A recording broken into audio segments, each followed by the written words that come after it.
everyone and welcome to ML Dawn. In the last video of Mathematics of Machine Learning, we talked about the softmax function and how we can take a derivative of the softmax function with respect to its input. And today, we're going to take it a little bit further. So let's say you have a neural network with softmax output function.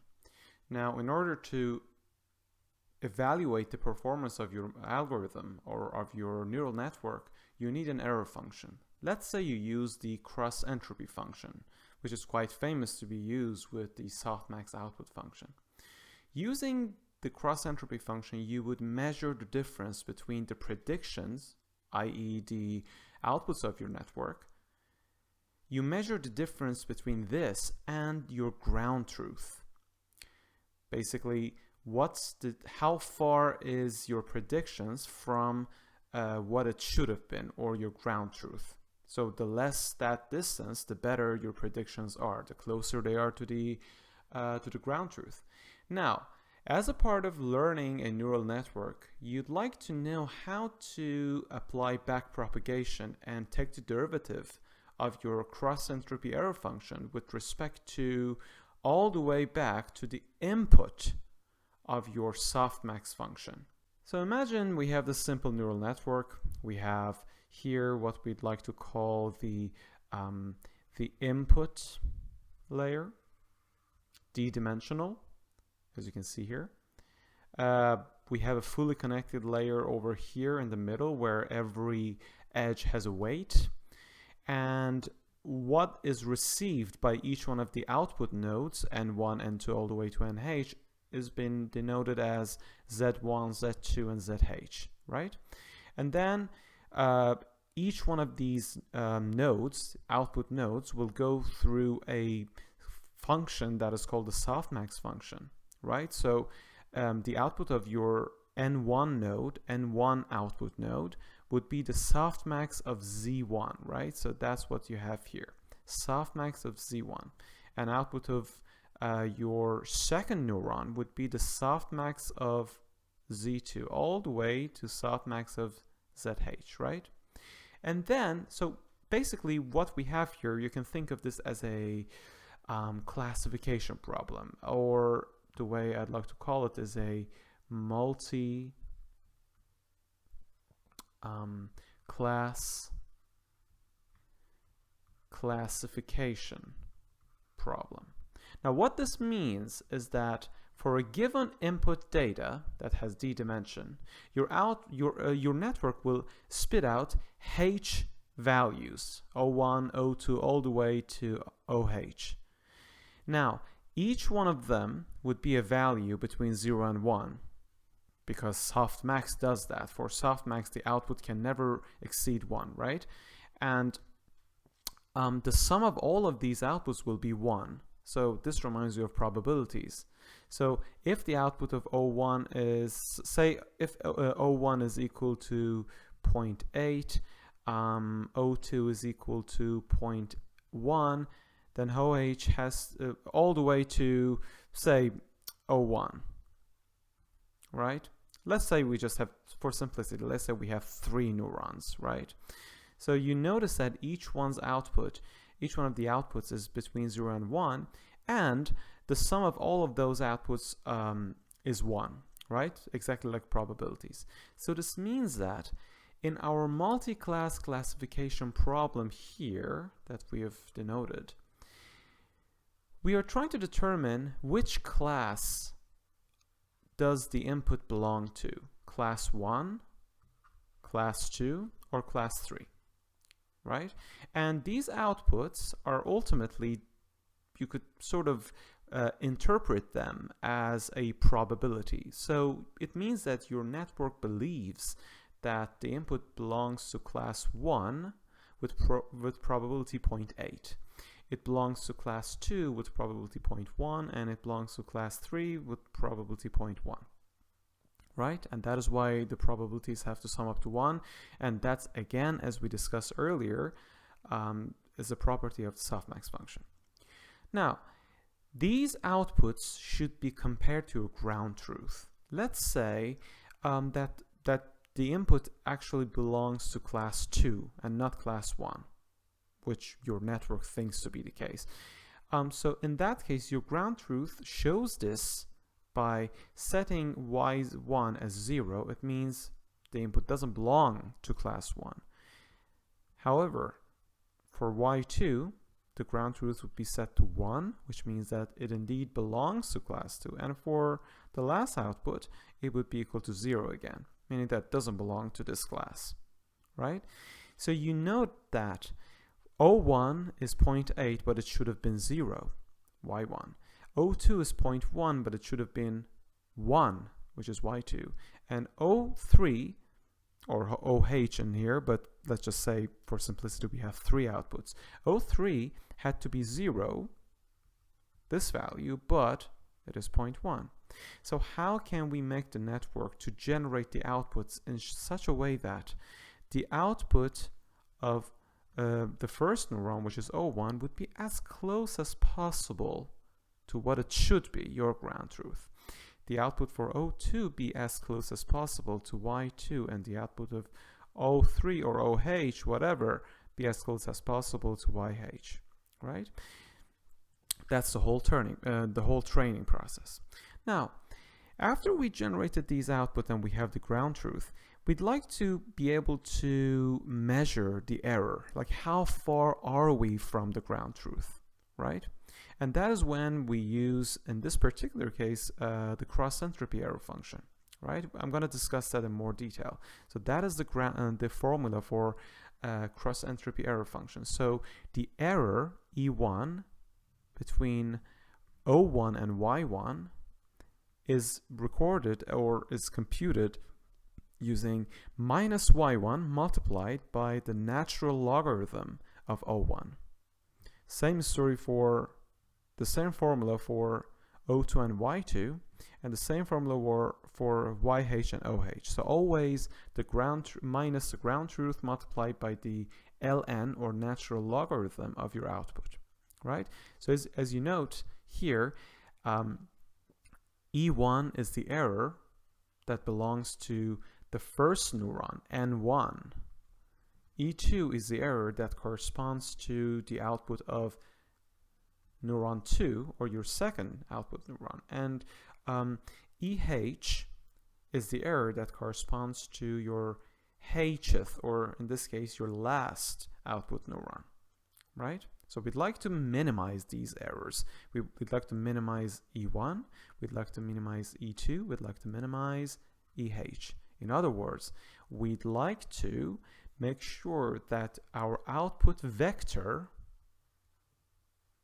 which has 3 elements, 0.8, 0.1, and 0.1 here, or O1, O2, O3, or OH, whichever it is, we'd like the O vector, or your output vector, to be as close as possible to your ground truth vector, Y. For all the input data that you have in your dataset. This means that your neural network has learned to map the input data to the correct output, meaning that your error would go down.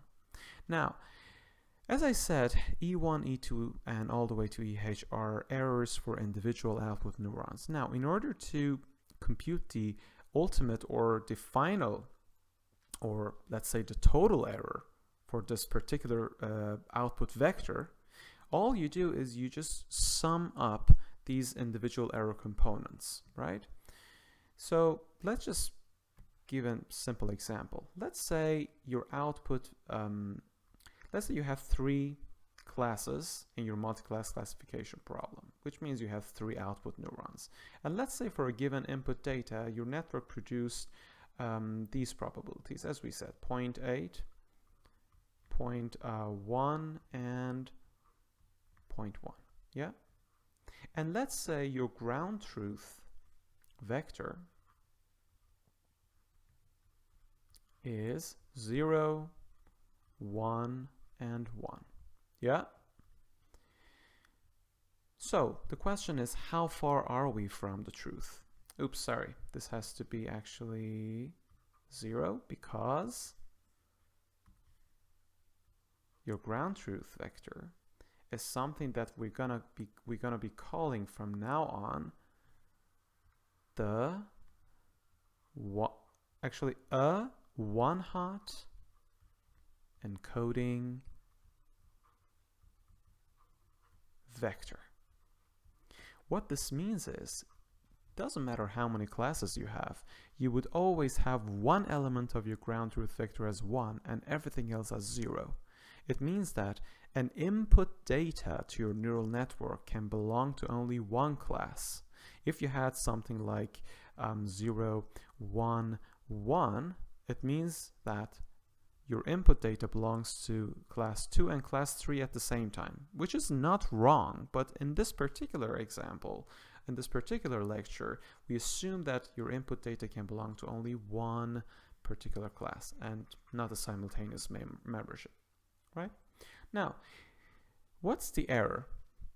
E1 would be minus y1 multiplied by ln of O1, right?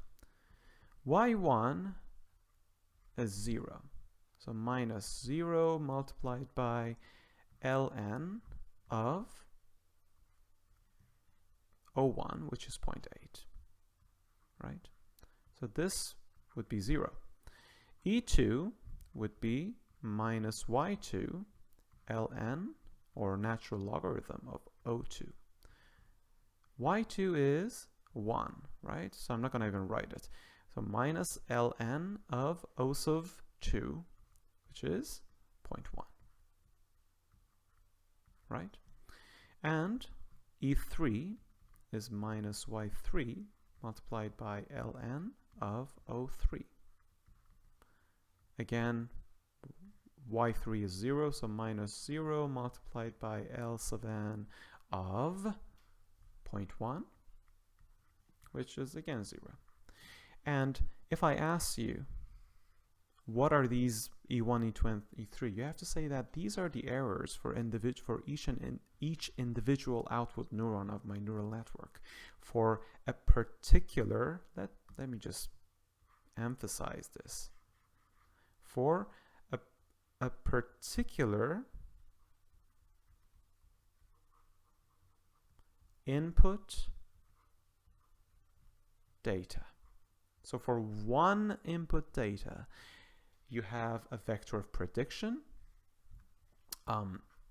and you have a vector of ground truth, right? And then you compute the error for each individual output neuron of your neural network, which are so these are basically your softmax output, right? That's why each one is between 0 and 1, and there's sum to 1, right? And if I ask you, okay, so we have error for individual output neurons, but what about the total error? All you need to do is you're going to tell me, okay, the total error, or error total, equals all of my e's summed up together. So if we have 3 output neurons, I can just say e sub I, when I goes from 1 to, in this example, 3, right? So it means E1 plus E2 plus E3. So in other words, I'm summing up the error for each and individual output neuron in my neural network, right? And that would sum up to 0 plus minus ln of 0.1 plus 0. So your total error is minus ln of 0.1. I don't want to waste time to compute this, but that would be your total error for this, again, particular input data. Obviously, what you could do is you could input multiple input data through your network and compute the total error for each one of them, for each one of those input data. And then you could average all of those total errors and divide, basically sum and divide by the number of training examples, and that would be your average error across the mini batch of your training data or the batch of your training data. But again, that's not what we're going to talk about in this video. In this video, what we're interested in is, let's say you have the first output, you have the second output, and you have the third output. Yeah? And for each one of them, you have your first error, or E1, your E2, your E3, and then you sum them up. Let's show that with a big sigma, and you call that your total error, right? And the input for each one of these, as we mentioned in our first slide in the structure of our neural network, we're going to call it Z1, Z2, Z3, right? And these are our softmax outputs, right? So this is the big picture of what we're going to do. In the last video, we discussed how you can compute the derivative of your softmax output, say O1, with respect to Z1, or in general, the derivative of the entire softmax output with respect to each one of your Z1, Z2, or Z3, right? Today, we're going to take it a little bit further and say, okay, how can I define the derivative of my error, my total error, with respect to, say, Z1 or Z2 or Z3? So that is a part of this process that we'd like to call the backpropagation process. So this error would be backpropagated all the way to your entire neural network to update each and every one of the learnable parameters, i.e. your weights, so that your network would learn to minimize this error, would learn to minimize the difference between your outputs and your ground truth for all of your data or your training data. Okay, now without further ado, let's start learning how we can take the derivative of this error with respect to our a particular z. Let's call it z of k. This is what we're looking for. Now let's go. So this is our error or total error, right, across all the H output neurons, E1, E2, all the way to EH. Okay, now let's replace EI with its definition.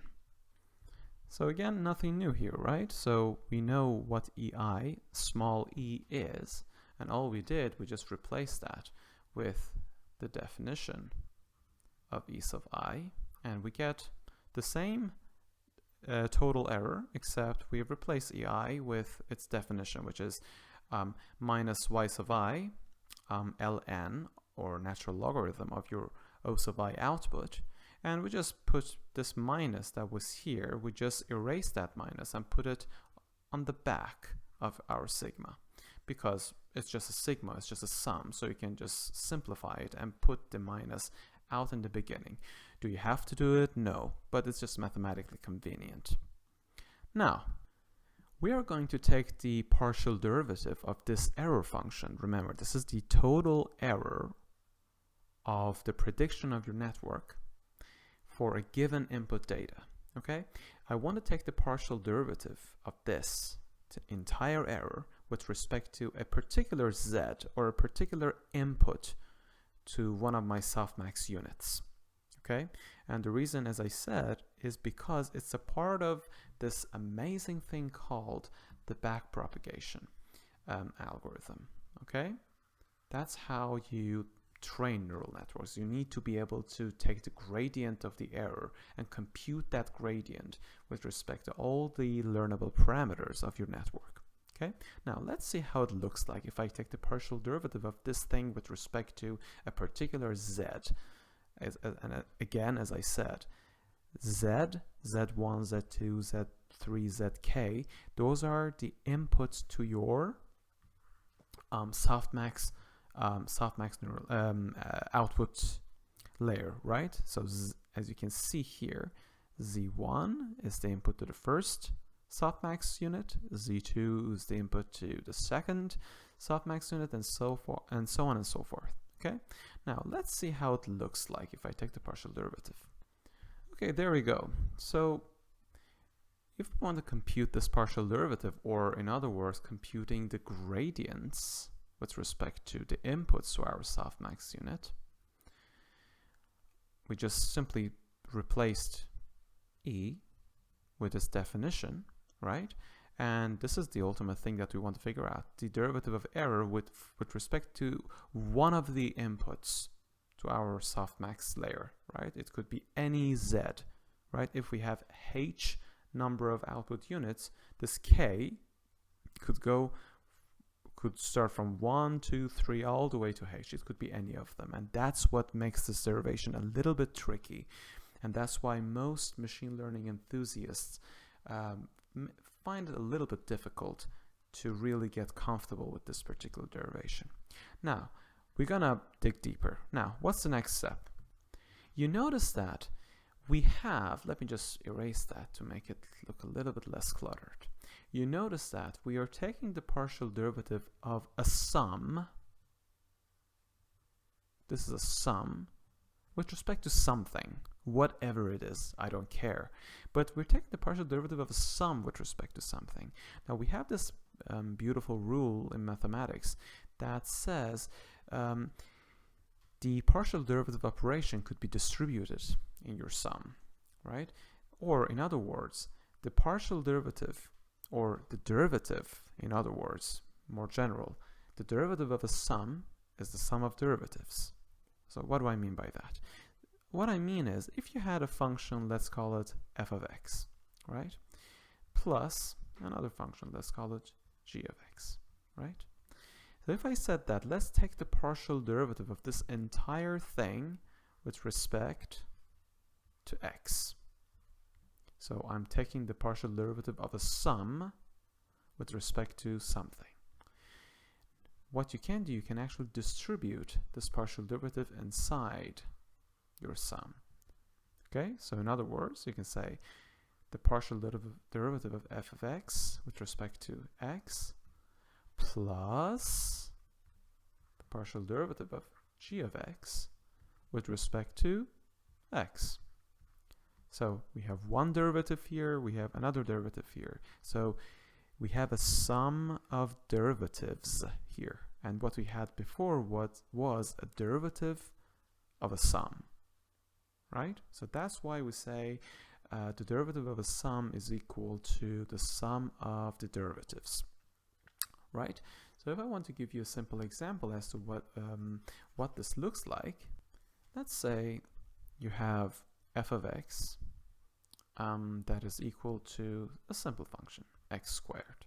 And let's say g of x is another function. Let's call it x to the power 3, right? And let's say I want to take the partial derivative of f of x plus g of x with respect to x. Based on the rule that we just learned, you can distribute this. So the partial derivative of x squared with respect to x plus the partial derivative of x cubed with respect to x. So the first term we know from basic math is 2x plus, and the second one is 2x squared. So this is how you can use the rule of the sum. Okay, now back to our derivation. How can we use this rule to distribute this partial derivative into this big sum? This is how. So again, this is our rule that we talked about. Okay, so all I did was I took the partial derivative operation from here all the way inside the sum, and that's why you have it here. Okay, so this minus the sum of partial derivatives of y sub I multiplied by ln of O sub I with respect to zk. Okay, so nothing really scary yet. We have another rule in mathematics that it's called the rule of, I've named it the rule of independence, or the rule of constants. And what it says is, if you have a constant and you're taking the derivative of that, let's say you have 2x squared, right? You're taking the derivative of this thing with respect to x. Because 2 is a constant, you can take it out of the derivative. And it's also independent. That's also important. It's independent of your variable, okay? You can just take 2 out and then take the partial derivative of x squared plus, with respect to x. So that would be 2 multiplied by 2x, or 4x, okay? So we're going to use that rule here. As you notice, we're taking the partial derivative of this entire thing with respect to our zk, right? You notice that y sub I is our ground truth. It is independent of the inputs to our softmax unit, zk, all of them. It's independent of all of them. So because of that, you can just take it out of this partial derivative operation, right? So let's see how we can do that. There you go. So we just brought y sub I out of the entire partial derivative operation. Now, you notice something. We're going to use the most amazing rule in backpropagation, which is called the chain rule. Okay, let's call it the chain rule. In other words, we're chaining a bunch of partial derivative operations together. Okay, now here is what the chain rule is. I'm just going to try to explain this in the most simplest way possible. Let's say you have a function, let's call it u, which is a function of x, right? And let's say you have another function, let's call it f, which is a function of u, right? So u is a direct function of x, and f is a direct function of u. But of course, f is also a function of x, but it's not a direct function of it. It is a function of u, and then u is a function of x, right? So in order to get from f to x, we have to go through u, right? Now, we know that it's easy to compute the partial derivative of u of x with respect to x, right? Because it's a direct function. It's just straightforward. We can always compute the partial derivative of u of x with respect to x. That's easy. And we also know that we can easily compute the partial derivative of f of u with respect to u. That's also easy. But the question is, how can I compute the partial derivative of my f, which is a function of u, with respect to x? The chain rule says all you need to do, you have to first take the partial derivative of your f of u with respect to its immediate variable, which is u, right? Then here's the chain part that we talk about, multiplied by the partial derivative of, guess what, u with respect to x. This is chain rule. This is how we chain the partial derivative operations together to be able to compute the partial derivative of our first function with all the way with respect to the last variable. Okay? That's a very handy rule in backpropagation and training neural networks, actually. Now, so let me just put this all in a nice way. There you go. So as you notice, ln of oi is not a direct function of zk, right?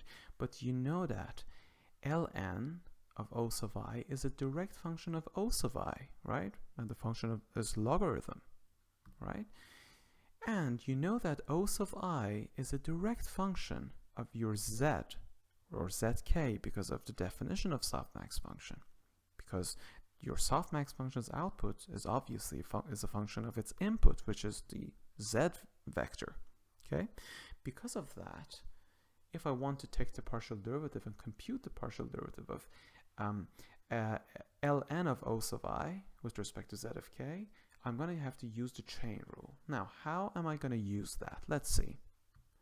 Now, according to chain rule, the way we can use it here is, if we want to take the partial derivative of ln of O sub I with respect to zk, we have to go through O sub I, because ln of O sub I obviously is a function of O sub I. So we have this first part. And O sub I obviously is a function of zk, right?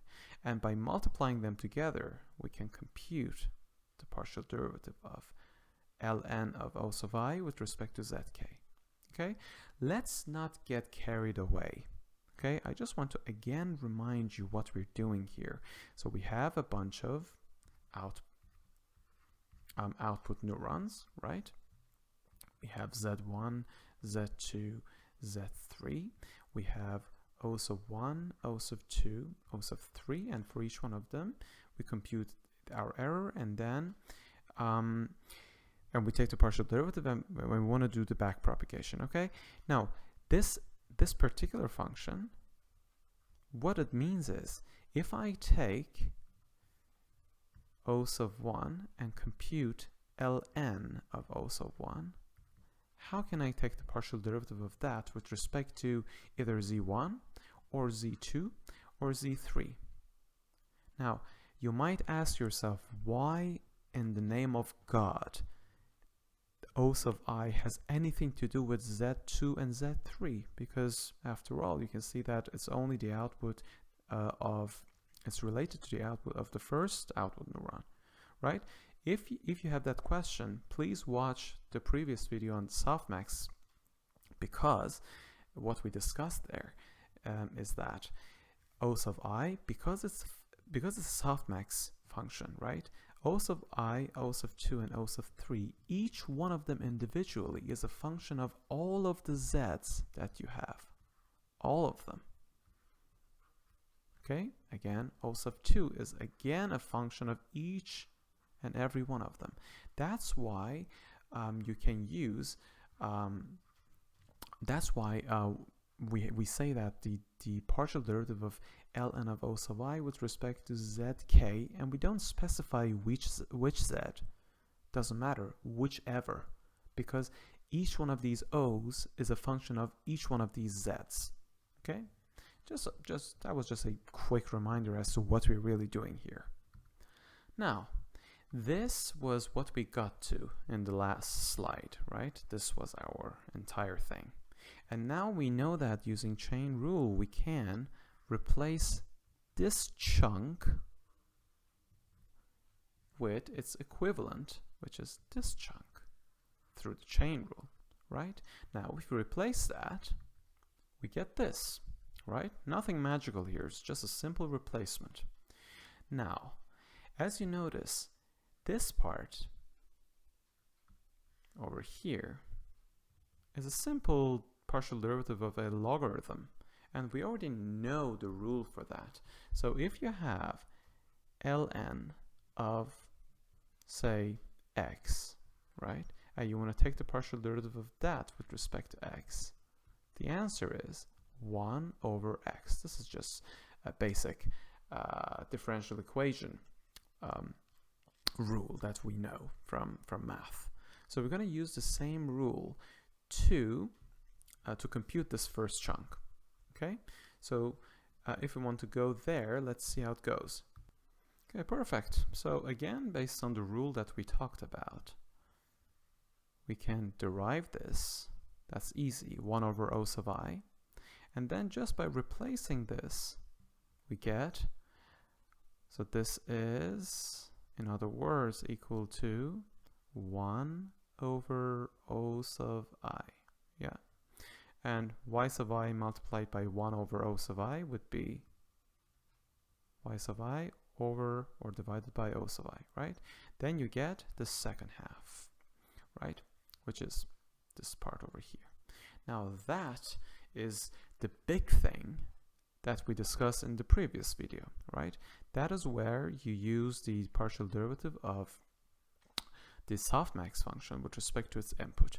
Now, obviously, I cannot go through it in this video, but if you want to really understand it down to the core, please check out the previous video on softmax unit and the partial derivative of the softmax with respect to its input, where I really dissect this down to the core. Okay, but just as a reminder, I will just remind you of how this derivative works, right? So as we said, for this chunk over here, we will have to use the derivative of softmax with respect to its inputs.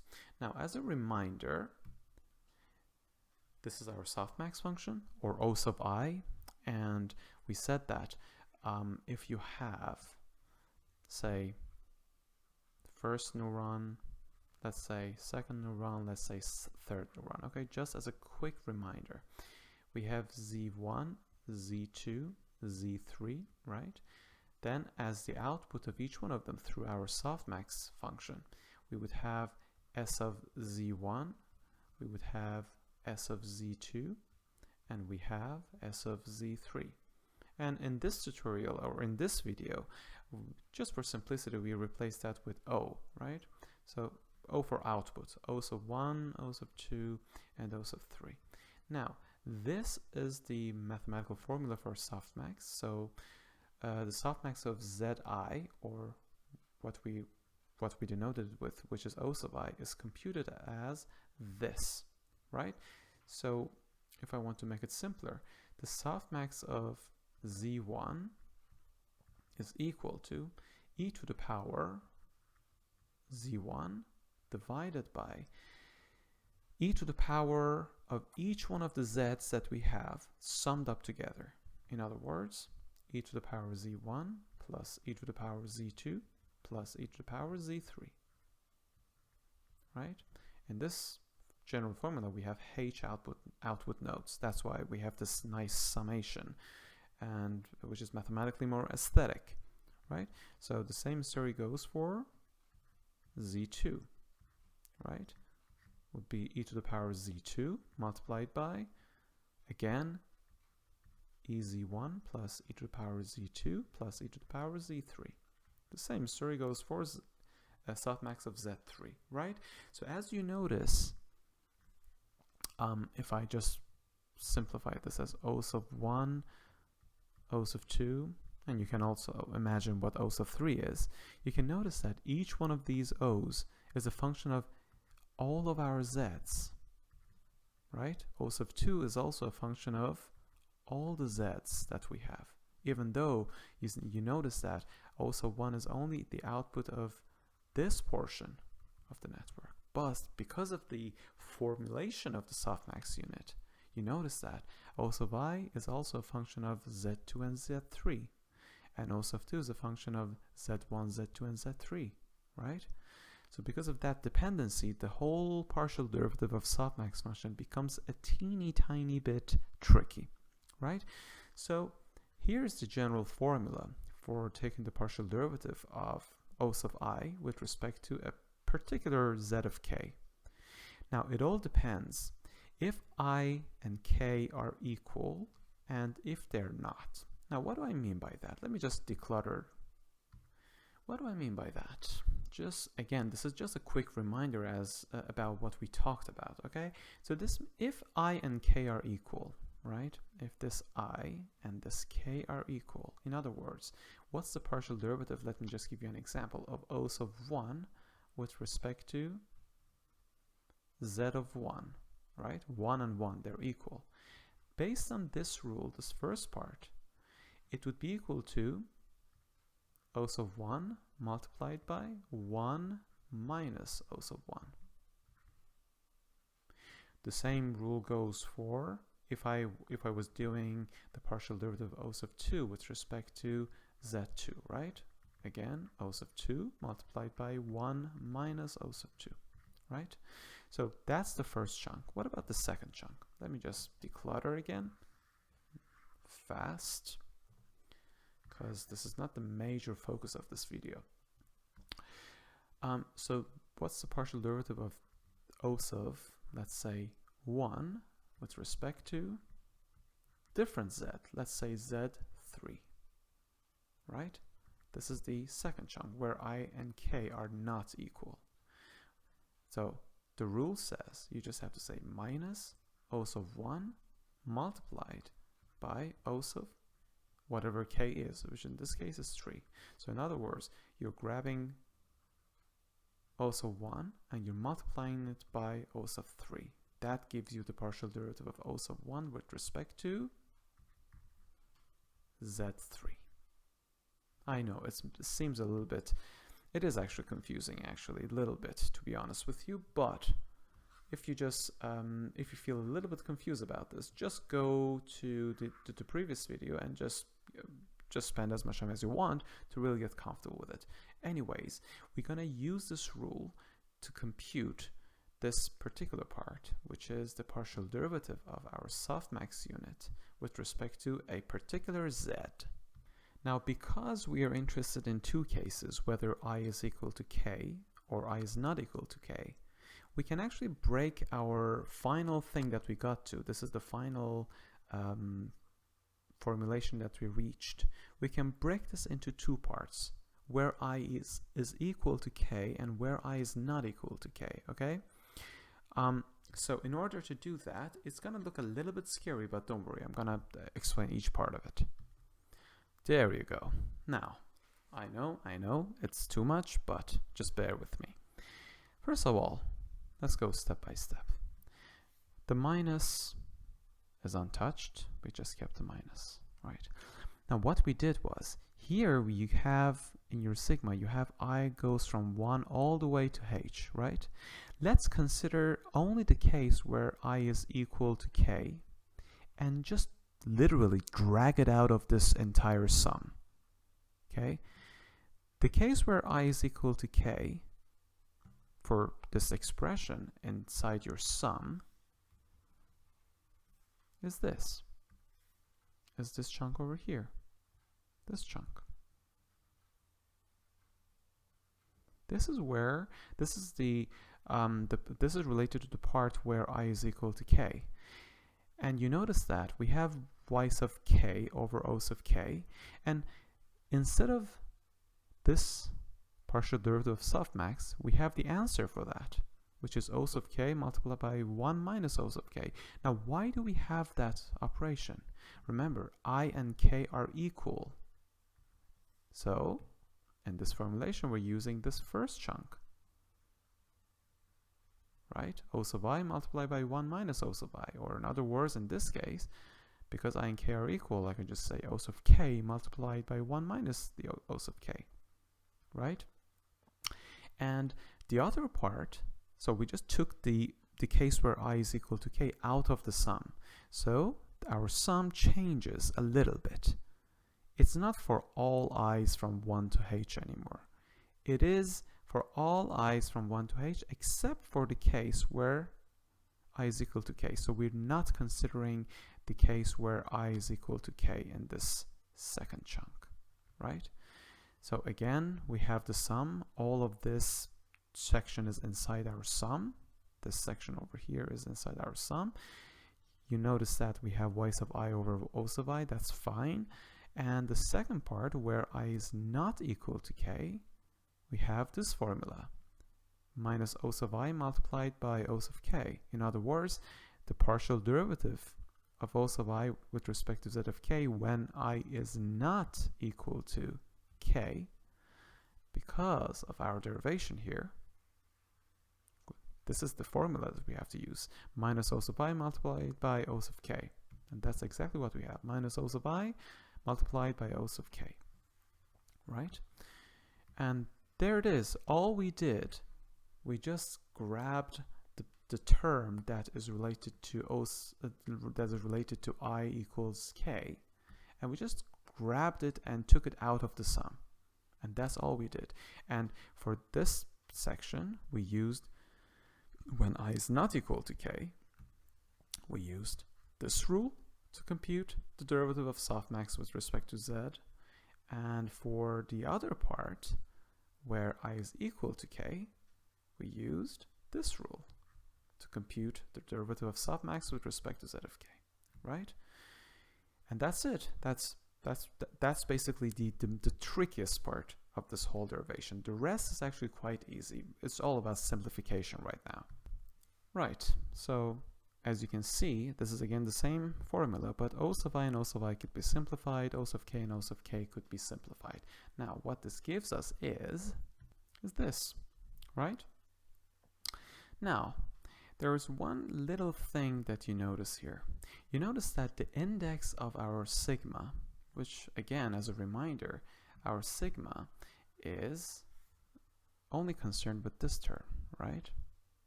The index that we have here is I, right? So all the i's from 1 to h, except for the case where I is equal to k, whatever k is, right? You notice that O sub k has the index of k, and it's independent of the index of our sum, which is I. Y sub I is obviously not, it is dependent on I, but O sub k is simply independent of the index over which we are summing. So because of that, it's simply like a constant that can just be, you can just take it out of our sum, right? So that is what I like to call the independent, that the index is independent of index k. It's some sort of a independence rule, if you will. Now, if we take it out, this is what we get, right? So O sub k comes out of your sigma, and also notice that we also grab this minus over here because it's again a constant, this minus over here.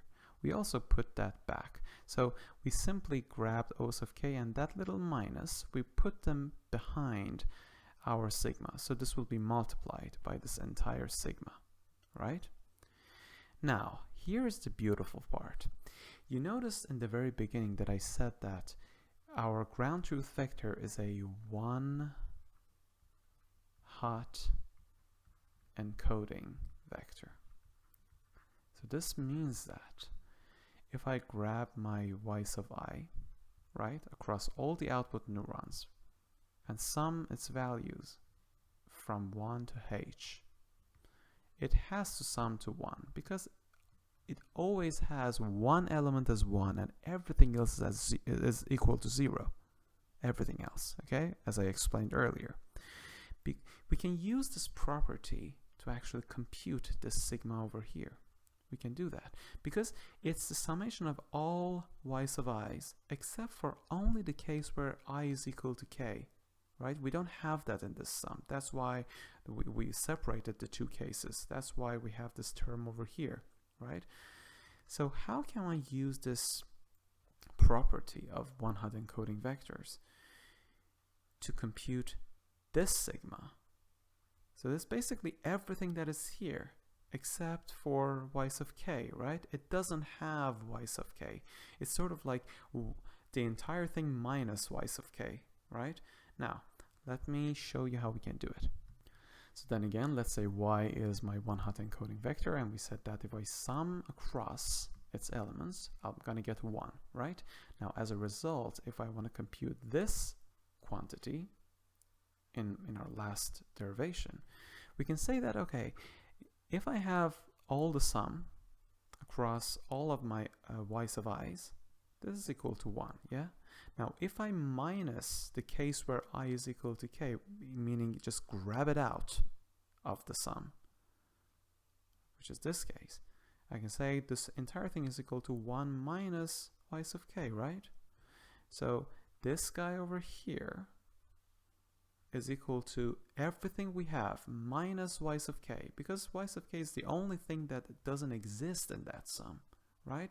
So by this little trick, which is not a trick, it's just a handy thing that we have because of this whole one-hot encoding vector property of our ground truth, right? Because of this, we can just, in our last derivation, we can get rid of that sigma, okay? So this is where we get. So this was our last derivation. By replacing this little thing that we derived, we get to this, right? So minus and minus will be multiplied together. We can, so we would have a plus for the first term. So this has a plus, right? It's a positive term. And the minus will be also multiplied by the second term. That's why you have this minus over here, right? Again, y sub k multiplied by 1 minus o sub k. And you notice that instead of this whole sigma, we have its replacement, which is 1 minus y sub k, right? Again, if we multiply and expand this, we get to this expression, and these two, this is the interesting part, these two will be cancelled out. O sub k, y sub k, and minus o sub k, y sub k. And we get to this simple expression. O sub k minus y sub k. So the partial derivative of our cross entropy error function with respect to any zk, any of the inputs to our softmax units, would be always equal to O sub k minus y sub k, right? Now if I want to show that in a more presentable way, it's like this, right? And we have the definition of our softmax over here. And we know that y is always a one-hot encoding vector, right? Now what does this mean? It means that if I have, again, our old example, if I have this, like I have z1 coming in, z2 going in, z3 going in, we have first output, second output, third output, and we compute the total error. This is the total error with the sum and everything. Now it means if I want to take the partial derivative of error, or total error, with respect to, say, for example, z3, all I need to do is to grab O3, which is the output from the third neuron, minus the ground truth for that very neuron. As simple as that. And that's how the whole logarithm, the whole summation, the whole exponentiation of softmax, everything will be sort of magically cancelled out with one another. And we get to this very simple rule. Okay? So there you have it.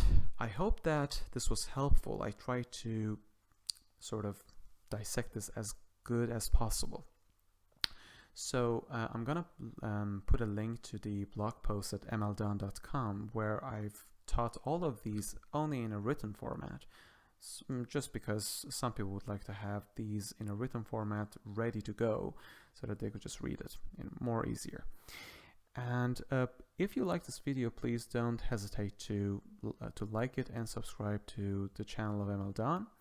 And you can see our social media contacts on this slide. You can follow us on Twitter, LinkedIn, and Facebook, and also visit the website www.mldone.com. So I hope that this has been informative for you, and if you have any questions, don't hesitate to post it in the comments section.